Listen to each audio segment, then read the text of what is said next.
আজ সাত সকালে পেট্রোল পাম্প সংলগ্ন এলাকা থেকে মৃতদেহ উদ্ধার, চাঞ্চল্য ছড়ালো গোটা এলাকা জুড়ে। আজ মঙ্গলবার সকালে এক ব্যক্তির মৃতদেহ উদ্ধারকে কেন্দ্র করে ব্যাপক চাঞ্চল্য ছড়িয়েছে। খোয়াই জেলার অন্তর্গত তেলিয়ামুড়া মহারানীপুর পেট্রোল পাম্প সংলগ্ন এলাকা থেকে এই দেহটি উদ্ধার হয়েছে।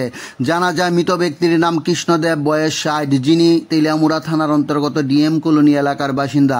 স্থানীয় সূত্রে জানা গেছে কৃষ্ণদেব আগে পেশায় একজন গাড়ি চালক ছিলেন, বর্তমানে তিনি পেট্রোল পাম্পে গাড়ি ধোয়ার কাজ করেন।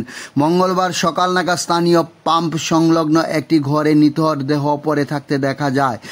এরপর খবর দেওয়া হয় তেলিয়ামুড়া থানায়। খবর পেয়ে তেলিয়ামুড়া থানার পুলিশ দ্রুত ঘটনাস্থলে পৌঁছে মৃতদেহ উদ্ধার করে ময়নাতদন্তের জন্য পাঠান তেলিয়ামুড়া হাসপাতালে। পুলিশ সূত্রে জানা গেছে মৃত্যুর কারণ এখনও স্পষ্ট নয়, তবে অস্বাভাবিক মৃত্যু হিসেবে মামলা রুজু করা হয়েছে। স্থানীয় বাসিন্দারা জানান কৃষ্ণদা খুবই শান্ত স্বভাবের মানুষ ছিলেন।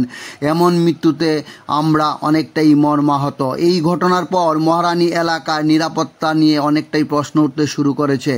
পুলিশের তরফ থেকে জানানো হয়েছে ময়না তদন্তের রিপোর্ট পাওয়ার পরেই মৃত্যুর প্রকৃত কারণ জানা যাবে। খোয়াই টাইমস বাংলা তেলিয়ামুড়া প্রতিনিধির প্রতিবেদন।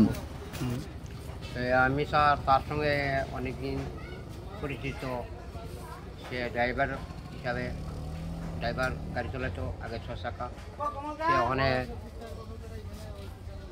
গাড়ি চালানো, এখন সে গাড়িতে পাম্পে গ্রিস ইউজ করে, আমাদের গাড়িতে দোয়াপালি করে। আমরা বলি যে ভাই কৃষ্ণ ভাই 100 টাকা নেও, 200 টাকা নেও, তাহলে তাকে আমি দিয়ে যাচ্ছি। সবাই ড্রাইভার দর্শককে দিয়ে গেছে।